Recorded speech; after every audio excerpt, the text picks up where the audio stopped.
Sales National Football Show. We're going to get into the top groupings and positions. The majority of the players coming up in the April draft in 28 days.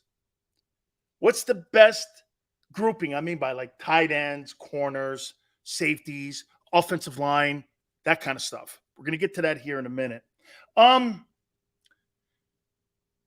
Something with the draft on Bryce Young. I'm gonna point something out to you before we move on. So, since 2011 or 12, do you know that, I think it's 12, that nobody's won the Super Bowl that's under 6'2", except for Russell Wilson? You're going to draft a 5'10" quarterback out of Bama? No guy under 6'2" has won that thing. They've all been six. I mean, Nick Foles was 6'6". Only Russell Wilson. And you're going to draft that guy number 1 overall? That's a little dude, man. He's a really good ball player. So was Charlie Ward, though. At least Charlie Ward was tall, though. He played for the Knicks. I mean, it's just a question mark. It's a big question mark for me. 5'10", 190. Bryce Young. Are you taking him number 1 overall? When there's been no success in the Super Bowl except for Russell Wilson. 5'11" and a half.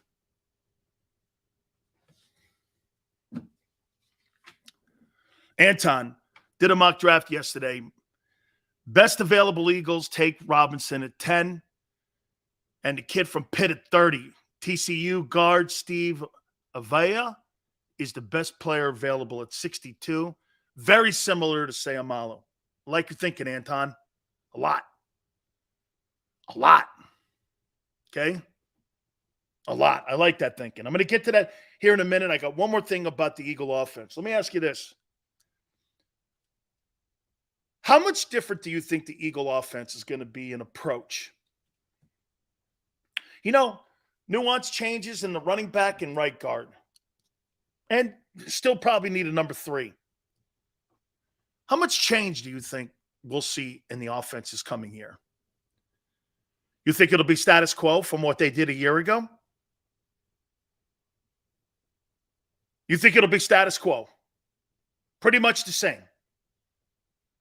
With Brian Johnson as your offensive coordinator. Zero change? So you're going to continue to run Jalen at the same rate. You're not going to – you don't really want to – you don't want to do this to Hurts. You don't want to change his game. So you're not going to protect the player. You're just going to let him continue to go the way he is. Same shit we talk about the guy in Buffalo. Okay? And without 1,300 yards and 11 touchdowns, you're going to remain the same formula that you had last year. That's what you guys are all saying now. No change. And you're going to pay a guy like that $50 million with lesser offensive production in the backfield. And don't kid yourself. That backfield is limited in health and in production. At least when you went into a year with Miles Sanders, you knew there'd be around 900 yards. And maybe, well, the year before he didn't have any touchdowns, right? This last year he had a remarkable touchdown season. Okay? So you're okay with what they did last year. You're not going to protect the kid. You're going to run him the same way. Just asking. You'll get the same production from your running backs with lesser talent, right? Okay, Marina. How do you see that? How do you see that? Lesser talent, and you're going to get more production. How? It's more of an emphasis on Hurts running the ball now.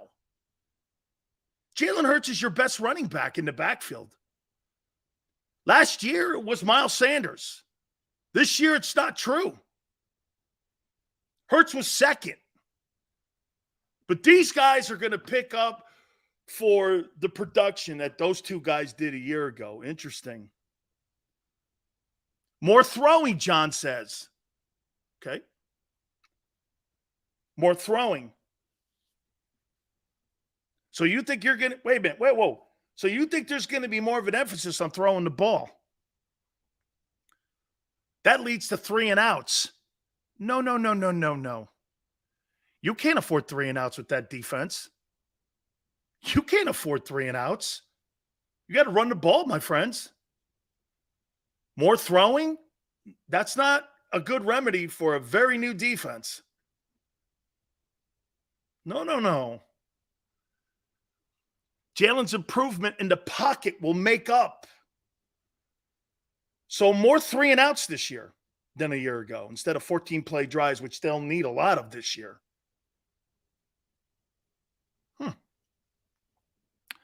Jason goes, Gainwell not a full-time back.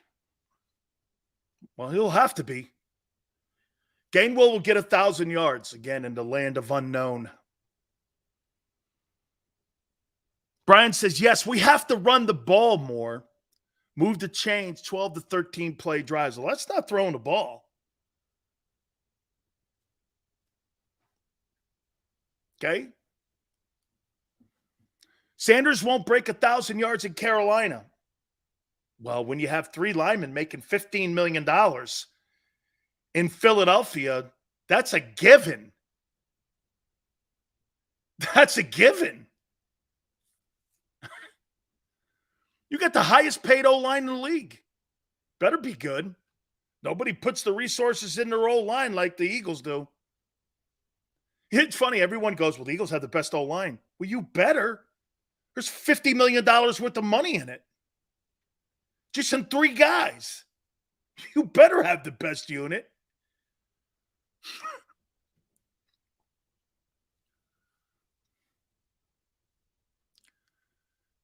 Let's go here now. So you think that it's pretty much status quo. They're going to run the ball.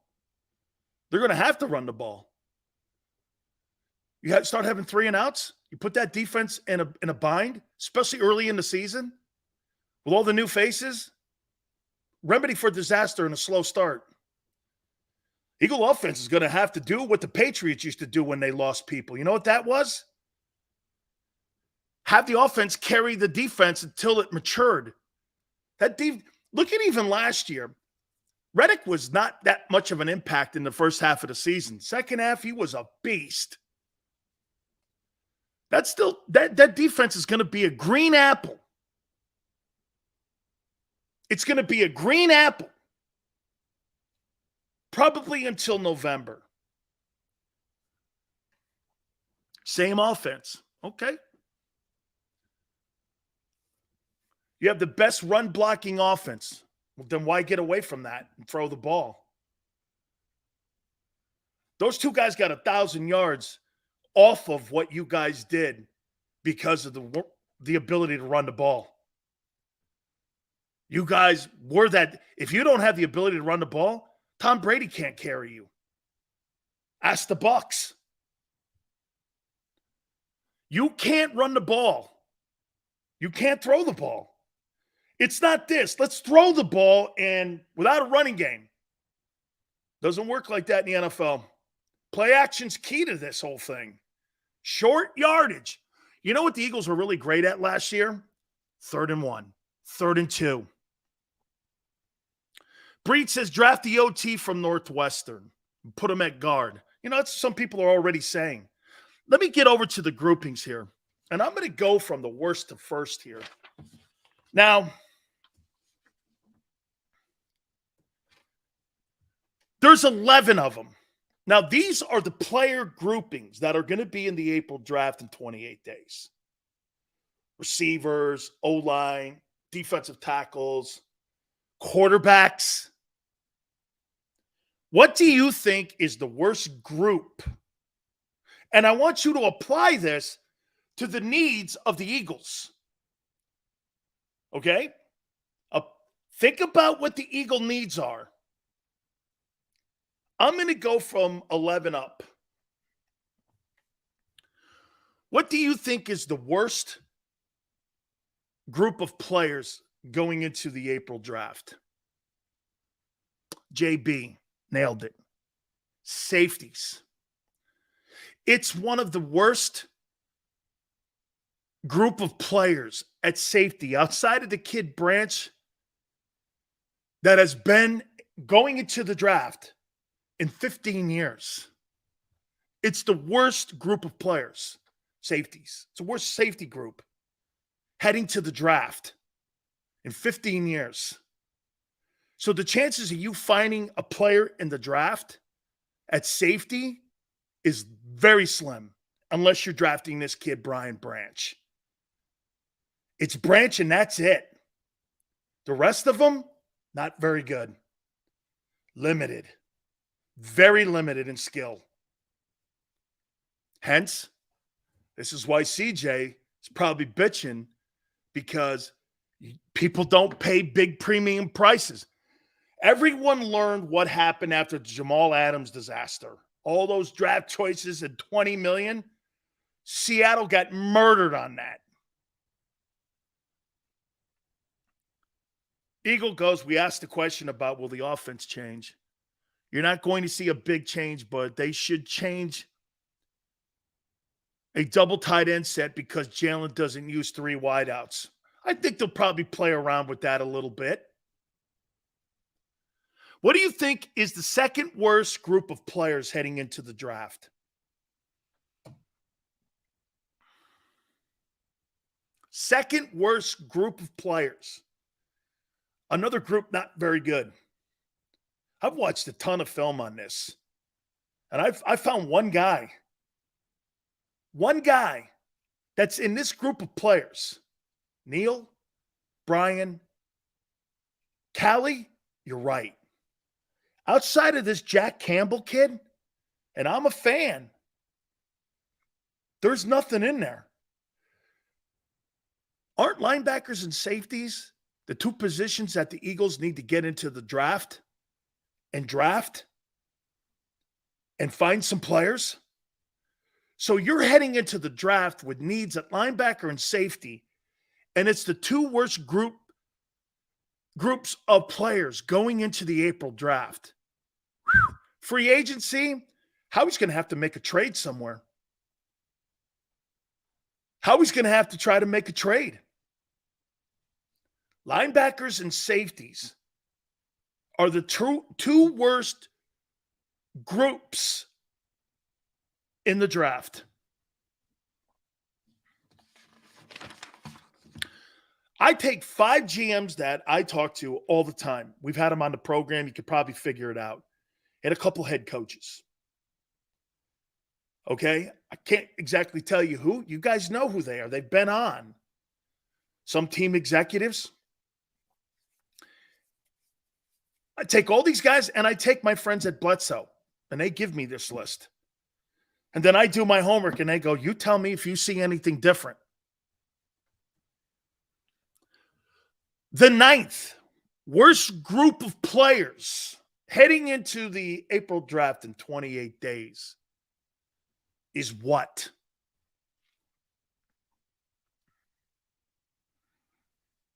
Guys got an idea? This is crazy, too. This is crazy. The 9th worst group is defensive tackles. You got your top 3 guys. After that, it tails off massively. Guys who can't get off blocks, guys are too short, guys are too slow, not quick enough, not a lot of player production.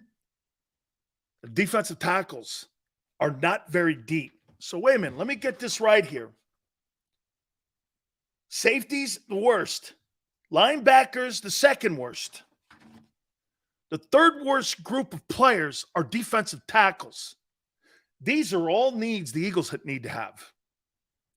And you're going into the draft with some of the worst positions of need for you, I think you got to make some trades.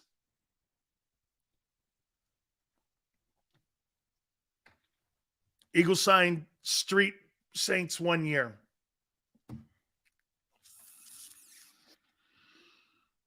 The 8th worst interior offensive line. Yeah, you're going to start making signs and trades at defensive tackle. Why? It's a horrible group of players going into the draft. They're not graded high. Outside of Carter, the kid from Clemson, and a couple other dudes, it tails off massively. Get this. Why I'm telling you this, the Eagles are listening and doing exactly what I'm telling you. Defensive tackles are a horrible group heading into the draft. Look at the players that Howie's drafted. Linebackers, D linemen, safeties. All the worst positions heading into the draft. Doesn't that tell you something? Every single position that he assigned a free agent are some of the worst players going into the draft in 28 days. He'd rather sign guys on the street than draft them. He's right. I'd rather sign a guy who's got a year experience or been on a ball team than draft some nobody in the 4th round who sucks. And I know I'm getting nothing out of. Hey, NovaCare, you're welcome. Signed a safety? Check. Signed a linebacker? Check. Signed a DT? Check. Safeties? Linebackers? Defensive tackles. Oh, we're not done. The 8th worst is offensive line. You're going to see an O-lineman signed soon.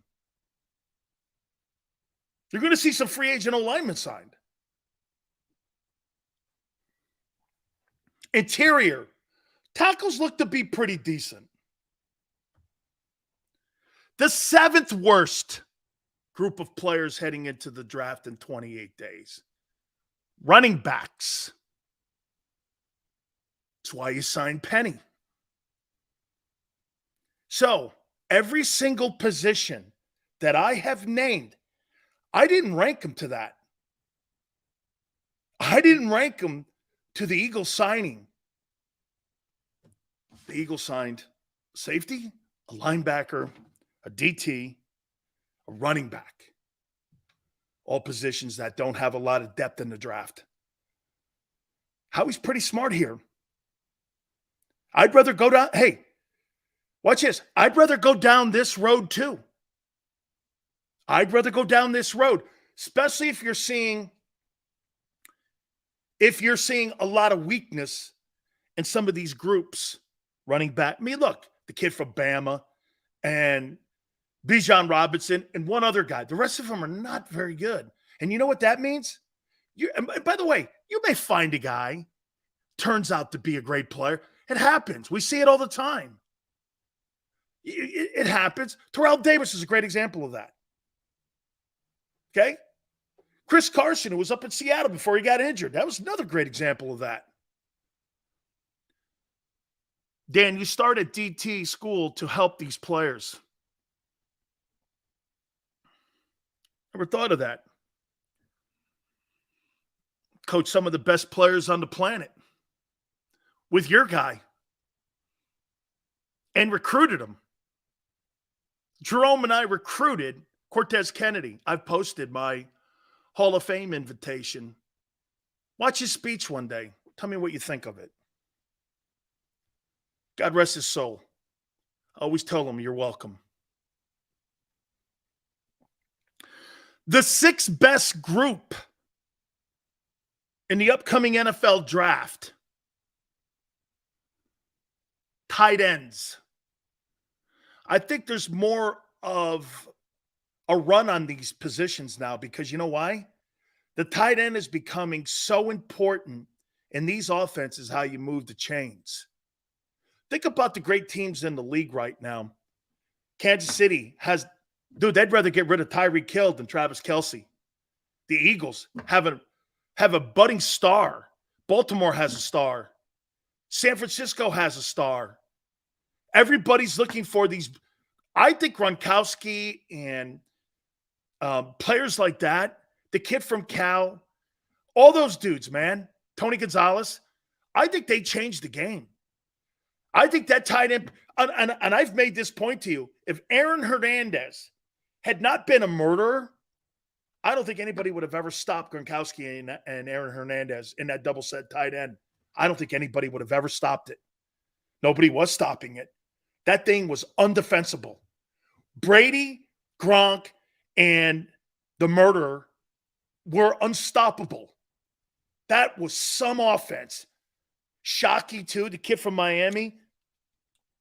All those guys changed the game. Even Kellen Winslow Jr. All those guys changed the game. Antonio Gates. All these guys. Shit, man. The kid from Miami that played basketball. What's his name? Played basketball. Graham. All those guys. They changed the game. And I think when you have a tight end like that, hey, when you have a tight end, who would you rather have? A.J. Brown or Travis Kelce? Who would you rather have? I mean, who do you think the 49ers would rather have? Kittle or Debo? Debo kind of acts more like a tight end. You know, he runs the ball. He does a lot more shit than just being a tight end. I'd rather have Kittle than DK Metcalf.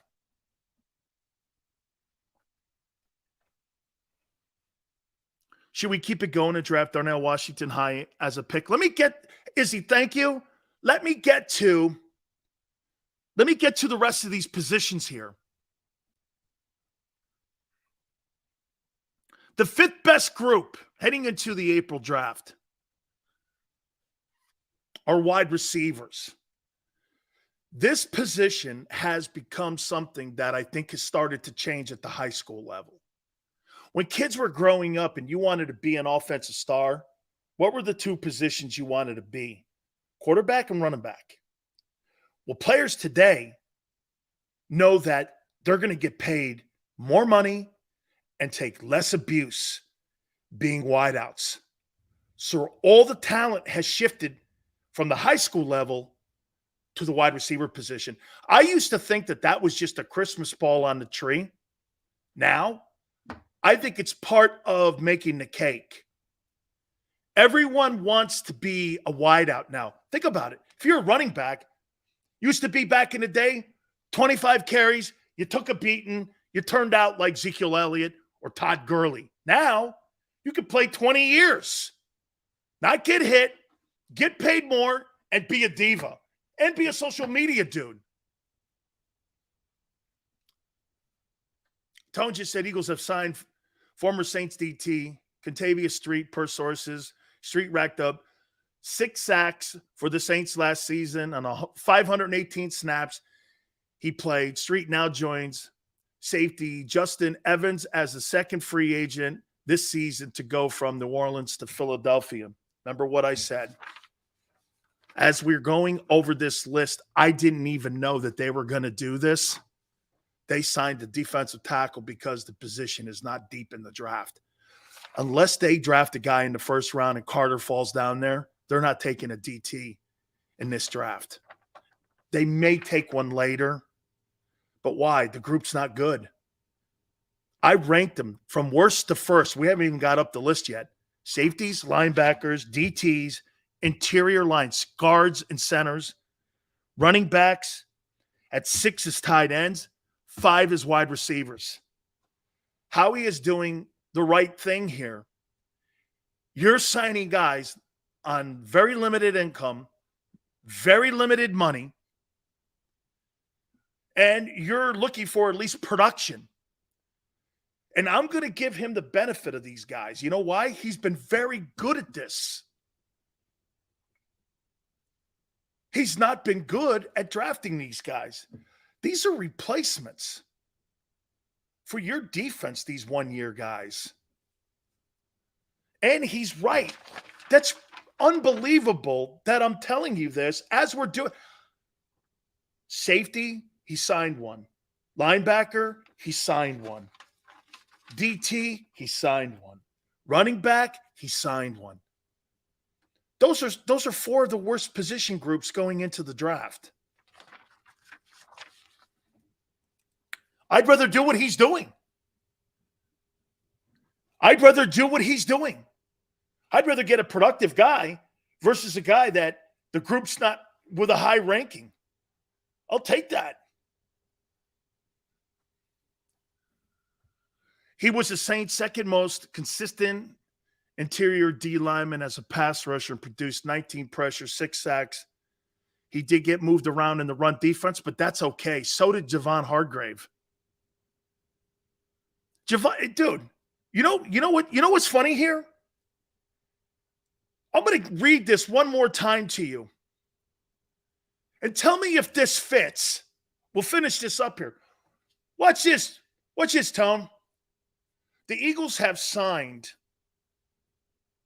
Javon Hargrave. Per sources, Hargrave racked up 11 sacks for the Saints last year on 518 snaps played. Street joins Justin Evans as the second free agent they signed from New Orleans. With the Eagles, he's the second most productive interior lineman as a pass rusher, produced 19 pressures and 6 sacks. He did get moved around. Hargrave did get moved around in the run defense, and that weekends led to the Saints getting gashed in the ground. 16th ranked you were. Best as a pass rush specialist. I don't know. Sounds like a cheap man's version of Javon Hargrave to me. Cheaper money. Safer to go here than in the draft. What I've been telling you. Sounds like Javon Hargrave to me 2.0. So this guy had how many sacks? He had 6. Okay, so 5 more. How many sacks did Hargrave get in that Pittsburgh game? What was it, 3? Pittsburgh's O-line was terrible last year. Pittsburgh's O-line was terrible. Sounds like the same to me.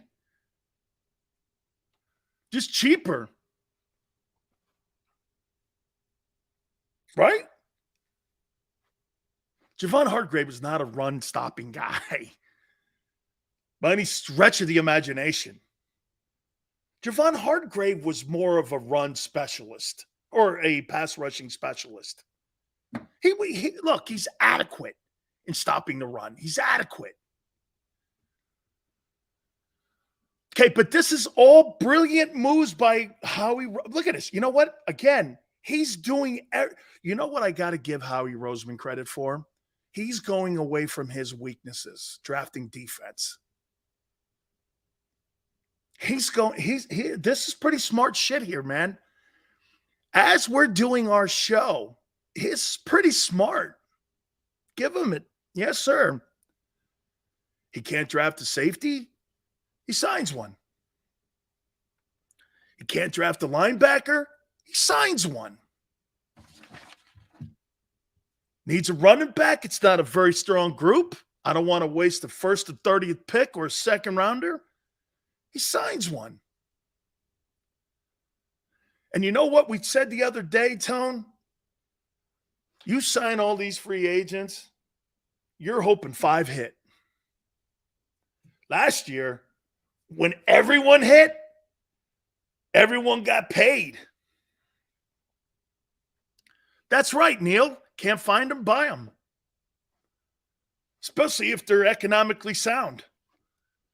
Dude, this is a cheap man's version of Javon Hargrave. There ain't nothing wrong with that.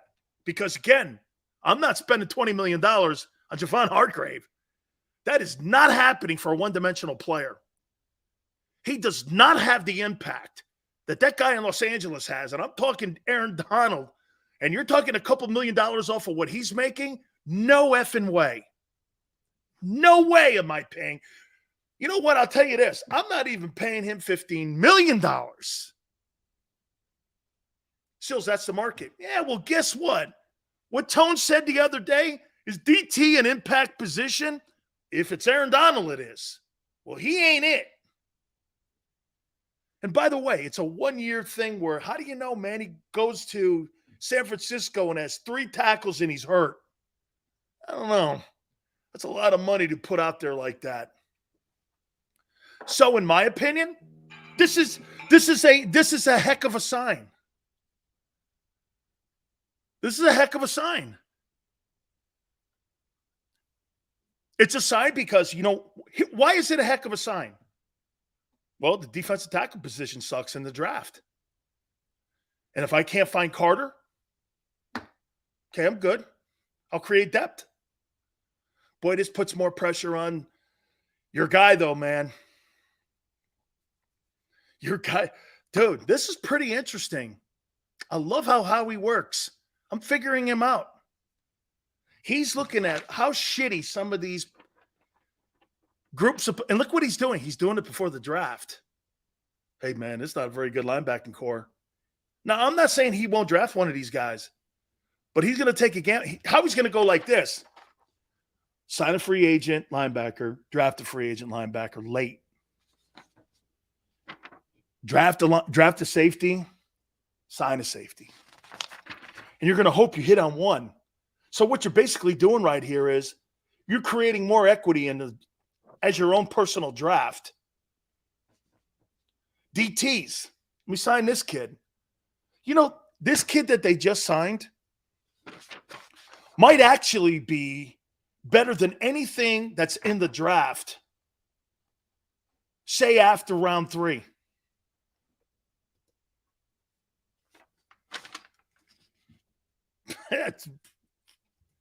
And he got him at a cheap price. The 4th best group of players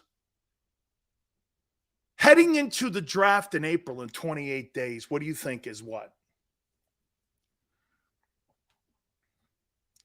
Remember, this is really interesting.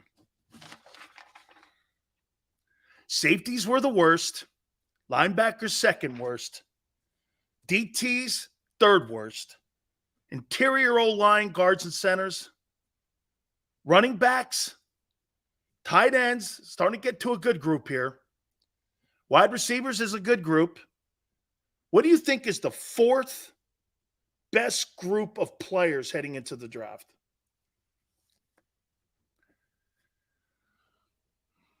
Breed, quarterbacks. 4th best group of players with the quarterbacks. 4th. But 5 are going to go in the first 10 picks. Dude, Anthony Richardson is not a first-round football player. That guy has bust written all over him. Under 60% completion percentage, played 1 year. I mean, didn't win a lot of ball games. Come on, man. College football isn't going away from defense as well. Offense is going to start being a premium. NFL looks like the faster version of college. Yeah, the RPO stuff you're saying. Thank you, Eagle Way. You think Anthony Richardson looks like a football starting quarterback? Don't compare him to Lamar Jackson. Lamar won the freaking Heisman at Louisville.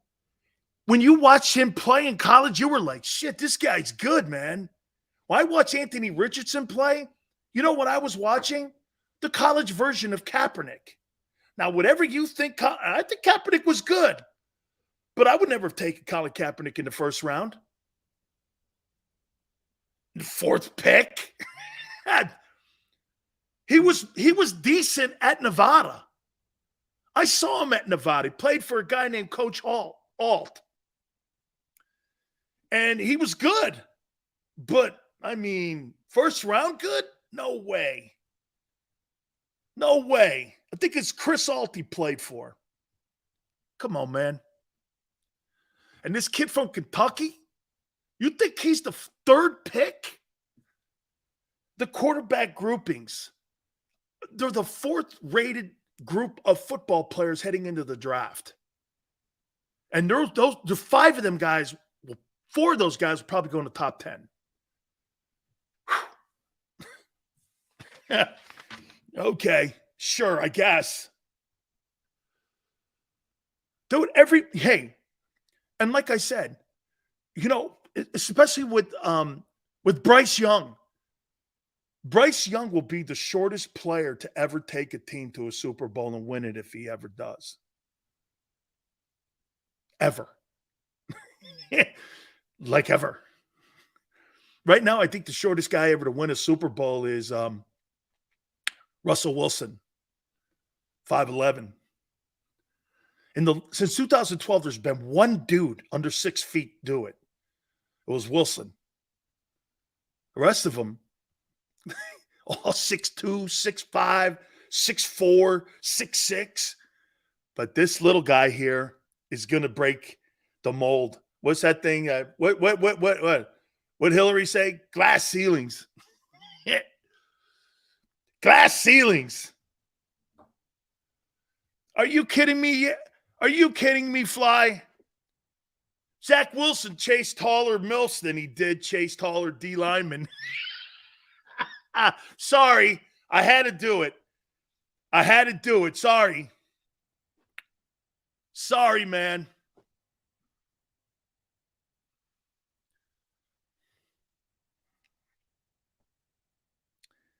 The third best group of players. Hey, Yale. What year did the Saints win the Super Bowl?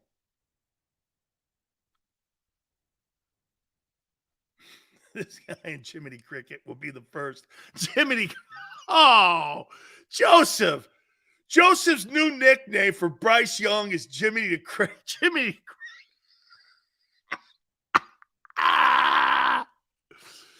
Jiminy the Cricket.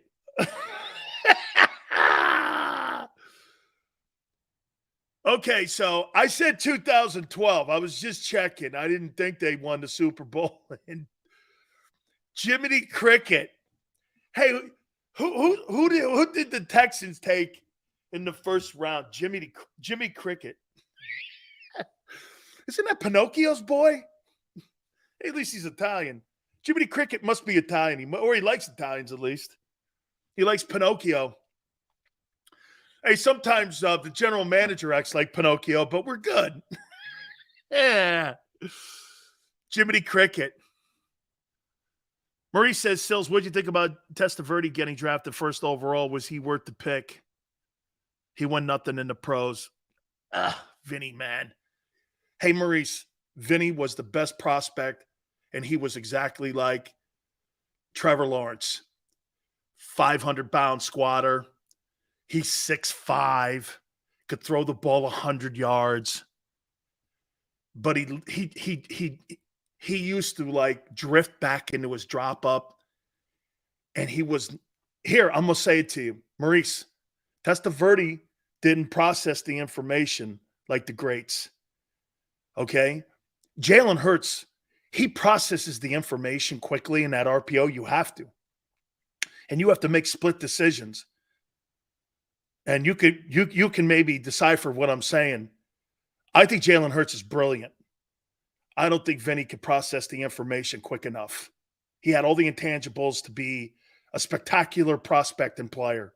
But I would take Bernie Kosar over him if I had to win a football game any day, any night.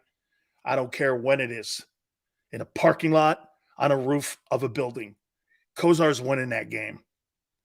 Vinny was taller, built, better athlete, all of it. I'll take Kosar, who looked like a school teacher. It's actually embarrassing that he just didn't. And get this, and he threw for 50,000 yards. Does your list continue to look at some of next year's draft? No, we'll do it. Let me finish. Let me finish this group.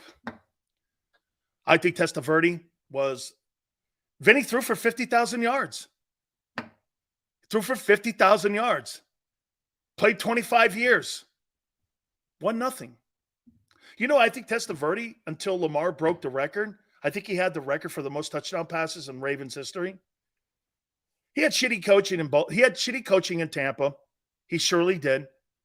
He had shitty coaching there. He had great coaching in New York, where he played a lot better. I think Vinny was a little bit. I think he was a little bit of a casualty to bad coaching. I think that reared its head. Vinny had some of the greatest coaching in the history of coaching at the University of Miami. You know who his offensive coordinator was his rookie year? Mark Trestman. He had Howard Schnellenberger. You know who Howard Schnellenberger was the offensive coordinator for? Joe Namath. I mean, also, you know who else the offensive coordinator was at Miami when I was a freshman? Earl Morrall, MVP, Super Bowl winner. I mean, there were great coaches around him, plus Gary Stevens.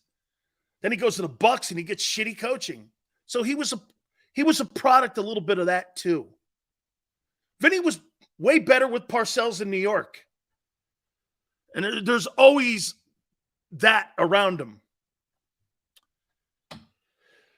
So that's how I don't think Vinny could really process the information as well. Like, watch this. Jalen Hurts is nothing near the talent of Testaverde. Not close. Arm talent. None of that. 6'6". None of that. Could throw it on a rope.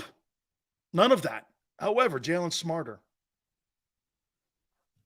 Jalen sees the game better. Okay? And on top of that, I mean, I've made you the comparison before. Tom Brady's nothing near Aaron Rodgers in skill. He's smarter. Better teammate.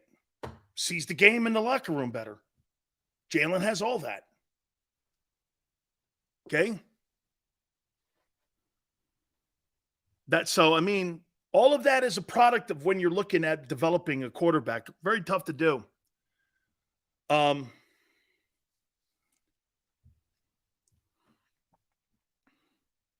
Any college stories on Vinny?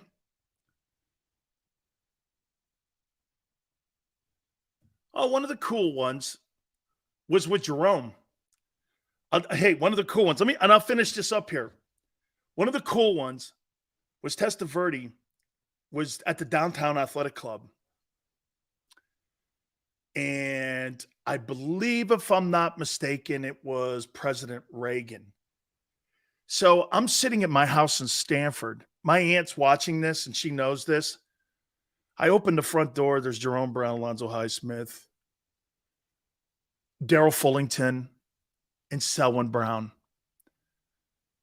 I got 5 black guys in an Italian neighborhood. And I go, it's like 6 o'clock. My grandfather's like, what's going on? What's going on? I go, Jerome's here. My grandfather goes, Jerome Brown? He goes, hey, we're going to take your ass down to Downtown Athletic Club. And I go, now? He goes, yeah. So I get dressed. I go with these guys. Come back. We come back after watching Vinny win the Heisman. Okay. Vinny couldn't come with us. We come back after that, kind of hammered a little bit.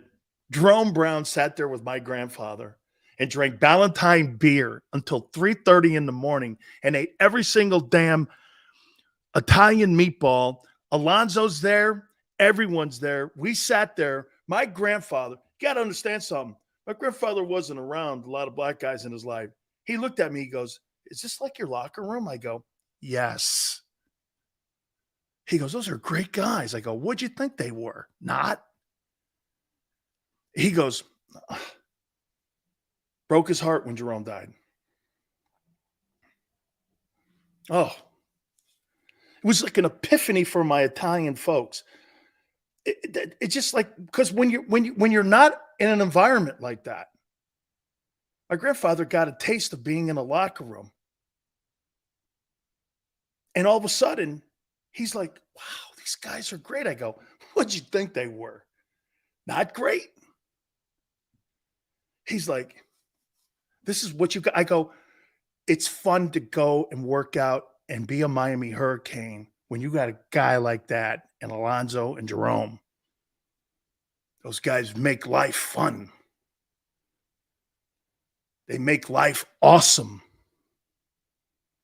Jerome expanded my life, made me a better man. Being around him. You know what's funny? Jerome would shit on every single human being that shits on me. Because he used to tell me, have your own opinions. But when you have an opinion, be prepared to have people fire back at you. Now, he wouldn't agree with all my opinions. The guy was my blood brother. Oh, the greatest education I ever had at UM was being in that locker room with all these kids who had no way out. All the kids I played with had no way out. Destitute, moms and dads, mostly single moms.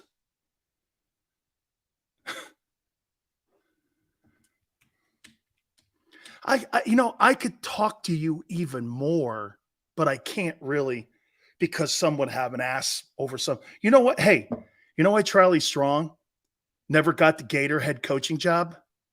Why do you think Charlie Strong never got the Gator head coaching job, which he so rightly deserved?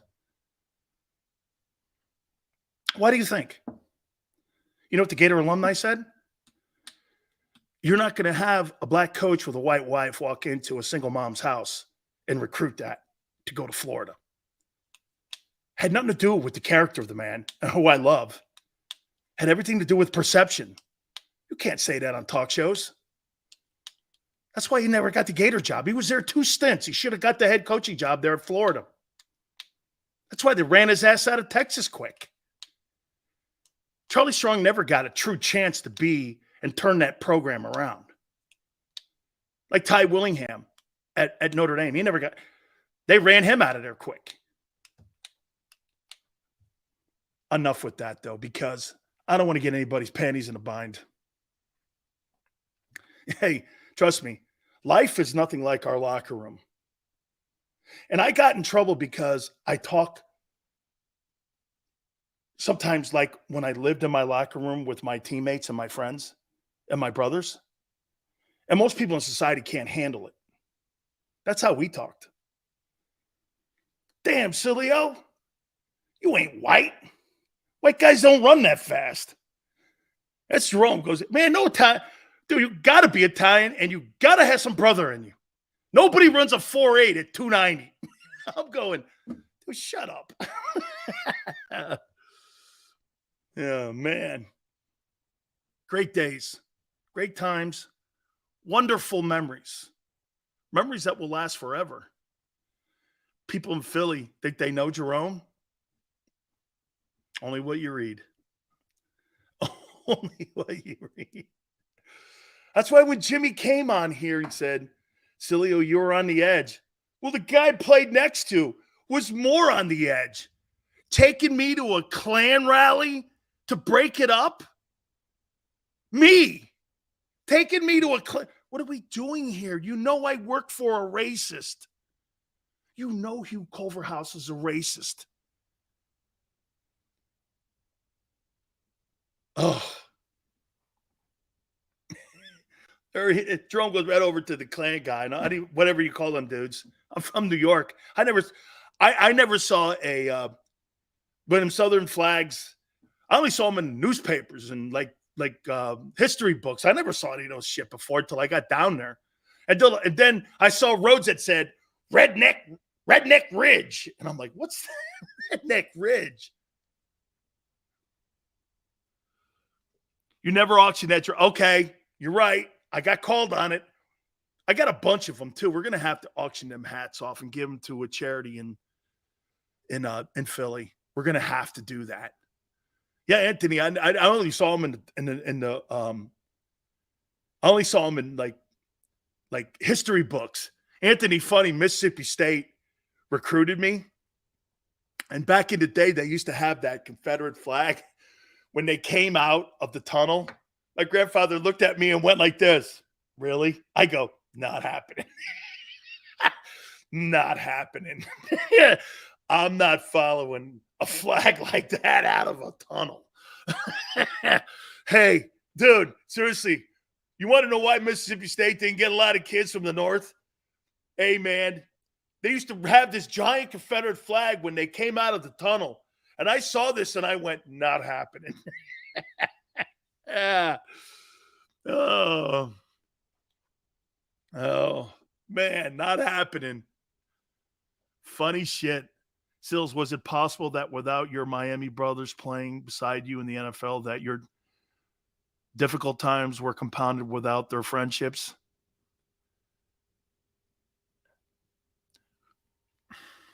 Was it possible that without your Miami brothers playing beside you in the NFL? Yes. Yes. Because of the environment and culture? Yes. You had to be there for it, Chris. Chris. My aunt watches this, but those MFers, man, were not accustomed to losing. And they were not going to lose. Because you know what they would say? I'm not going to be a drug dealer at night anymore. And these guys were not going to lose. There was more on the line with them dudes back in the day instead of these suburbanite dudes we have down there now. Saw a guy in Melbourne, Australia wearing a Jerome 99 jersey. Had to have the guy up. Jerome Brown fans in Australia. How awesome is that, Anton? Hey, dude, them guys, man. I'll tell you one guy, only one guy. So Benny Blades, brother, Brian Blades, was all pro with the Lions. Where are you going? We just beat FSU. Got to make some money, man. He goes, sell some weed. What? He goes, hey, sorry, white boy. I got to make some money, man. What do you think? I get people sending me money? Nobody sends me money. What do you want? Some impression here that I got a silver spoon here? I go, Brian. He goes, I'm sorry, Sills. I just get offended and I'm like, I got it. I got your back. You know what the mom did for the Blades brothers? They got 2 girls pregnant in high school. You know what the mom did? Raised the kids. The 2 boys had to make it to the NFL. When they did, bought the mom a house and took the kids. That's the Miami way.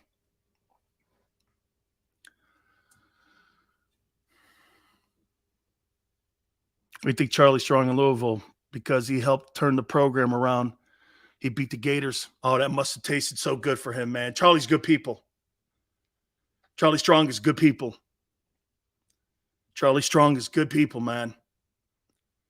Guy like that look you in the face. But you got to remember something about the state of Florida, about some of the kids I was telling you. Walking into a single black mom's home. Hey, man. Yeah. I had a guy on my team called Derwin Jones that played next to me. Man, I'll tell you what. Between her and Mr. Highsmith, and no shit going. You know what? Hey, Derwin's mom. One last story here. Derwin's mom, he had some deficiencies. And he played with me and Jerome.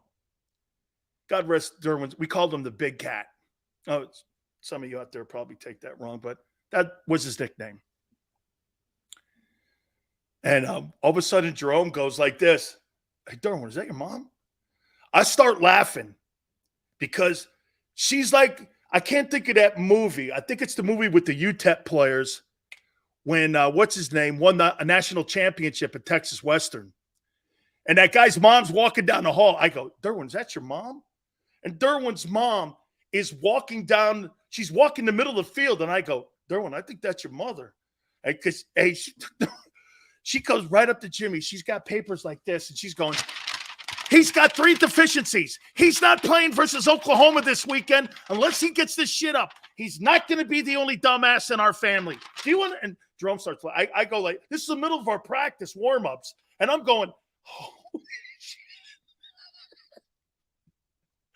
He's not playing. Jimmy had to take her off. Butch had to take her, and Dave. As Dave will tell you, he'll never play. He's not playing. And we're like, oh man. Dude, Jerome starts laughing. Hey, Derwin, that's your mom? We all look up and go, that's your mom, Derwin. What's your mom coming, man? She's this big old lady with the hat on and the whole thing, like Pearl Bailey. She's walking down I go, Derwin, that's your mother, man. Oh, man. Good stuff, man. Let me finish the list up. We got NFL news. My boy Jason Cole is going to join us in this hour coming up at 5:30 Eastern. Please hit the like button.